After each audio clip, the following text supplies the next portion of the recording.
Let's talk more about, well, the biggest story of the day. And of course, that is Syria and this war cabinet meeting being held by the Prime Minister today.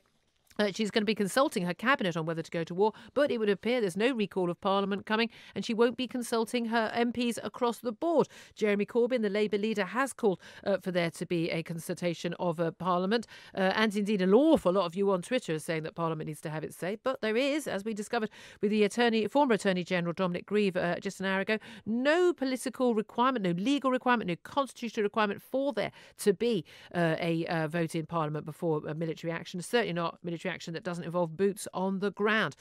Well, let's talk now to another guest. He's Dr. Julian Lewis. He's Conservative MP for New Forest East. He's also chair of the Defence Select Committee in the House of Commons and joins us now. Good morning to you, Julian Lewis. Oh, hello, Julia. Good morning to you. Now, I realise, of course, although you are chair of the Defence Select Committee, you are speaking to us not in that capacity, not representing the committee, but representing your own personal views on this issue, because obviously the Defence Select Committee hasn't had time to form an opinion as a body on this issue. This has happened while you've been on the Easter break. MPs not due to return, and certainly this week to Parliament. No likelihood of them being asked to return early to have a vote.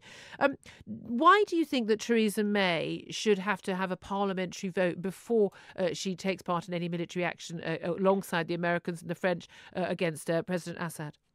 Well, I think it's advisable that she should do that. And thanks for pointing out the business about the personal capacity, because there would be a range of views over the committee. And very often, we will speak expressing our own opinions. And that's what I'm doing today. Now, I think it's inadvisable to proceed along this basis without a parliamentary scrutiny debate first. And the reason for that is that it sends a message out there that the government isn't all that confident in the robustness of its own conclusions. And Syria is a peculiarly difficult environment in which to get involved even to the slightest degree. But will it send out a signal that the government's not confident of its own conclusions? Surely it's a signal that the government's not confident of winning the vote.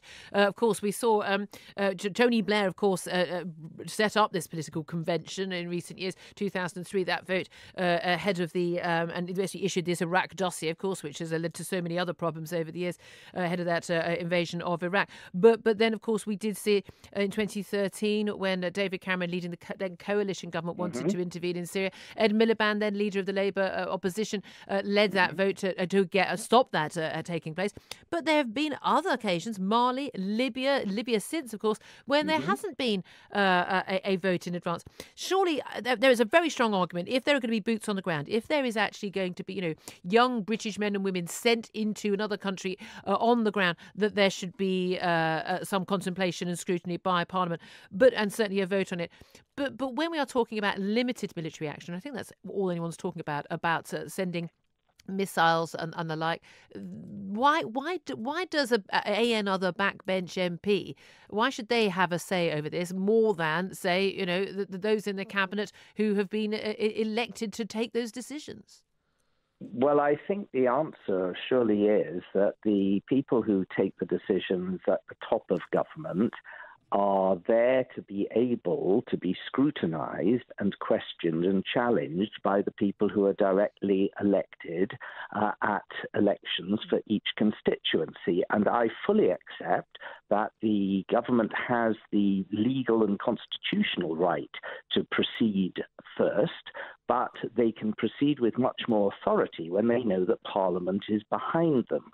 So what we're facing here is a situation where it's not as if this country is under attack itself. It's not as if this country is under imminent threat of attack, when, of course, it would be absolutely right for the government to act immediately and then seek parliamentary support. The suspicion here is that the government knows that this is a difficult and problematic step to take. And can we actually talk about the step itself a little bit? Because where the real danger lies is that there has been a lot of pressure for us to try and get involved in one side or the other of this civil war. And first in 2013, when Parliament voted it down, and I was one of 30 Conservatives who rebelled against bombing Assad at that time, the pressure was that we should intervene on one side in the civil war, namely by attacking the Syrian government. And then 2 years later, the pressure was that we should intervene on the opposite side, attacking ISIS in the same civil war. And now the pressure is that we should intervene once again, attacking the government in this civil war. Now, the truth of the matter is that both sides in this civil war, with the exception of our Kurdish allies and the forces they lead, who only apply to a small portion of the Syrian theatre of war, both sides are utterly reprehensible, and we must be careful that we are not sucked in to supporting either monsters on one side, namely the Syrian regime, or maniacs on the other, namely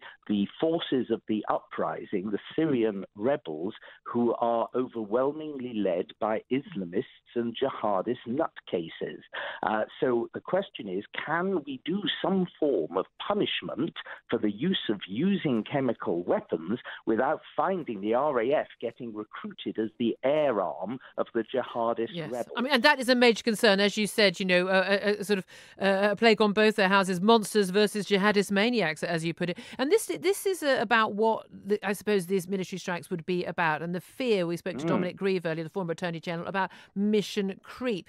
What is the purpose? Is it to punish Assad? Is it to deter more chemical weapons? Is it to physically prevent future attacks? Is it sending a message to Assad, or is this actually all about sending a message to Vladimir Putin? Because the big fear of getting involved has always been, look, it's going to go, turn into a quagmire. It's going to go horribly wrong, like Iraq and Afghanistan. In which case, let's just not spend billions and lose British lives to get into the same state. But then the concern was that Russia's involved, and we don't want to escalate any conflict with Russia. The reality is, we're probably not going to have too much choice about having some sort of conflict of some sort with Russia. Probably better to have it in Syria than perhaps on European shores. Ooh, I don't know about that one. I would have thought that it's in everyone's interest, and Russia will be as acutely aware of this as anybody else, that we should not end up having a conflict of any sort of military engagement between Russia and the West. Well, no, but we need to show we need to show we are willing and able to have that conflict to ensure it doesn't happen. And so far, the signal to Russia has been, you can do whatever you want. We're a bit too scared to take you on. Well, no, I'm sorry. Nobody has suggested, not even the most ardent supporters of the Syrian opposition, have suggested that Russia themselves have engaged in chemical warfare in this theatre. That, I think, would be a step too far even for Mr. Putin. And whether they knew about this, whether they connived at it, we don't know.